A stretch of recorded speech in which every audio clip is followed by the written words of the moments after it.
Hello, visual millionaire. This is a different location, different video, different day.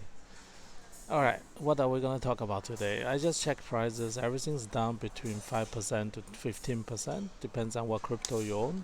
So if you follow my strategy of putting your portfolio into 13 different cryptos, which means 10% to BTC, 10% to BCH, into Ethereum, 20% in BCH, then the remaining to 10 different coins in 5% each into 10 different coins, then you will be down. You will be losing money today, like everybody else. Now, I normally don't like to make videos on the day down because I prefer my face to be associated with the updates. However, I'm changing that tradition because I realize more and more people want to use that 5 to 10 minutes a day to almost have a personal relationship with me in this regard. And my last videos did surprisingly well. 600 views in such a short period of time. It's I was genuinely surprised. Yeah, and the video idea didn't come from myself. It came from one of my best fans. Let's call it that way. I got asked a question. I find the question to be very much legitimate, so I answered the question to my most honest way I could answer, and the video was good. Thank you very much for watching such a video. I was surprised how much feedback it generated. Now, today, because everything's down, I want to use this opportunity to address everybody who is emotionally impacted by a down day. And just remember this, on the way down, you most likely feel that emotionally you want to buy more if you haven't bought everything, but if you already bought everything, then you're starting to get emotionally shaky because the self-doubt will kick in. So what is the best thing you should do as a long-term investor or as a trader on the day when everything's going down? And the common man, what they do is they search for news. They think some special, amazing news came out, and those has impacted the price in the negative way. The truth is, whatever you find news-wise, what really happens is people use random news and match up to the event. It's basically like grasping at straws and looking for excuses to explain why something's down or something's up. Let's say the most obvious thing is when interest rate changes or when money supply changes, then people use those things as a reason to explain the market movements up or down. In reality, regard the market is moving up or down, there's always something happening in the world. I could say Melbourne has sunny day, therefore today the market is down. And if in the next 3 days Melbourne continue to have sunny days and the market continue to go down, soon enough someone's gonna create some kind of trading algorithm that combines weather to prices. And if enough people follow that trend, then it becomes self-fulfilling prophecy. That's basically what happens in a lot of markets. And in illiquid markets like crypto, don't forget the market of crypto is very, very small. Just go take a look at this market cap size of Apple compared to, that's one company in the world, compared to the entirety of crypto market. You will see what I mean. Apple is multiple times bigger than the entirety of all cryptos combined. That's how small crypto market is. And in small markets, even the tiniest thing can impact the way how people behave. And the true result is the behavior of individual people in this market impact the price. But ultimately, I want you to focus today on one simple fact. Majority of people out there have not even entered the crypto market yet. And let me prove to you why. You see the background. I'm right now at a shopping center called Westfield Doncaster. This is my very first time visiting this place, and I happened to park at a rooftop. So I came across this wonderful spot where I can make a video. Now, if you look out of the outside of the window, you see a lot of real estate out here, houses. Every house is owned by somebody, and those people who own real estate in Melbourne, what do you think? How many of those people who own real estate in Melbourne actually own any kind of crypto? I mean any kind of crypto, not just Bitcoin Cash, any kind of crypto.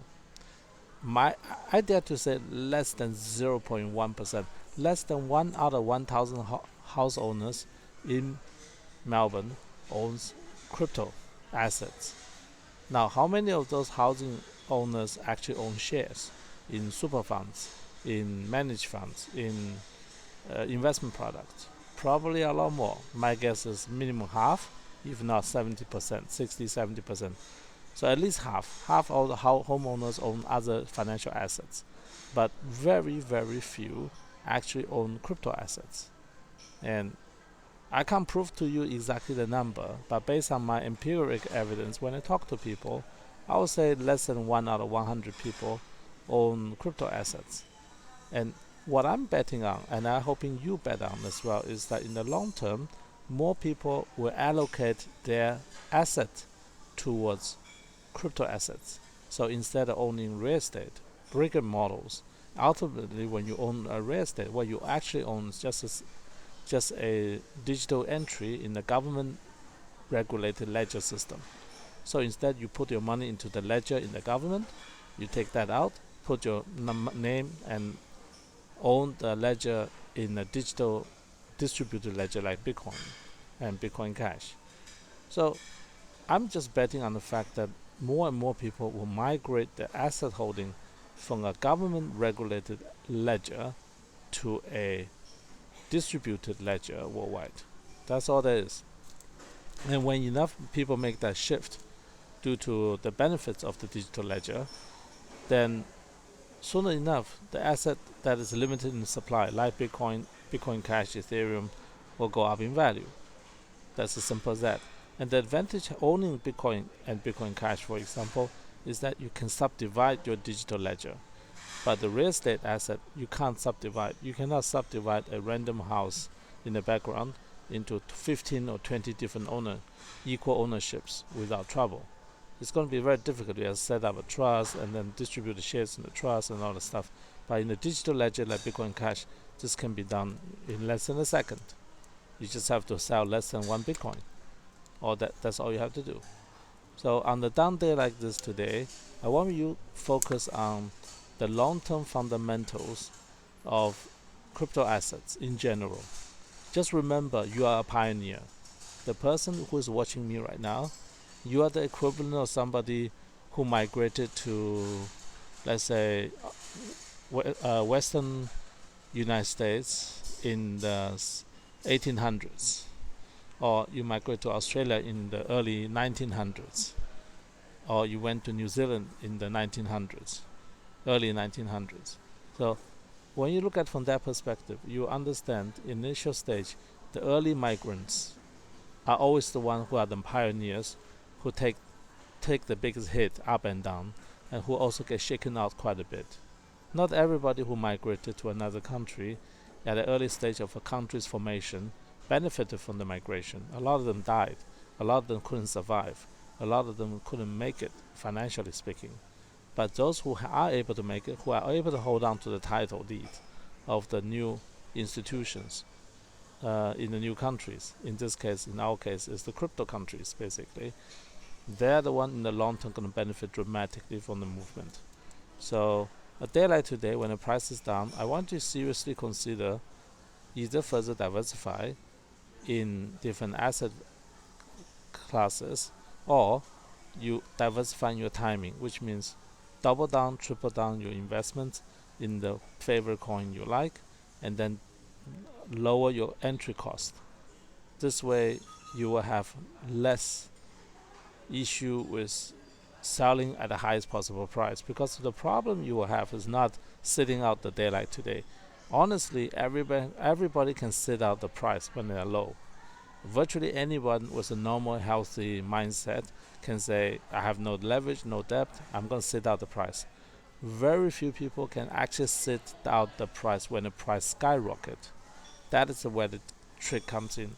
When price starting to double, triple, tenfold, when do you get out?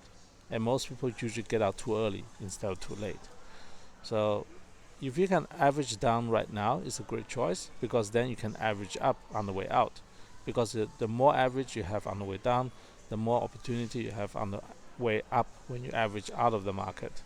So keep that in mind. On a day like this, you should also remember those days that comes back from time to time when the price goes up 5%, 10%, 20% a day. Just a few days ago, it was one of those days. So this is just a normal, healthy volatility. I want you to keep remembering the volatility will always be with us, particularly at the early stage of the formation of a mature market. Crypto market is not mature. Because it's not mature, I want you to truly able to sit down and experience the volatility for what it is and don't get panic out of the market. Okay?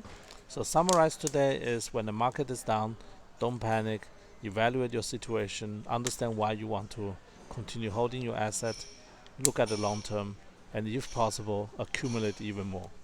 This is what the most educated investor do. Let's call it that way.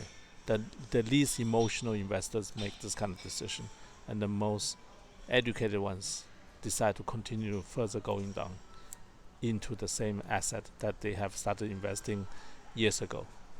Okay? I hope you like this one. Give me a thumb up and support, and I will make other videos, and I'm gonna ask my super fan again what kind of topic should I talk about tomorrow and the day after. Maybe I'll come back with a completely different video next time. Thank you very much for watching. I'll give you a round shot in Melbourne. See you in the next one. Bye.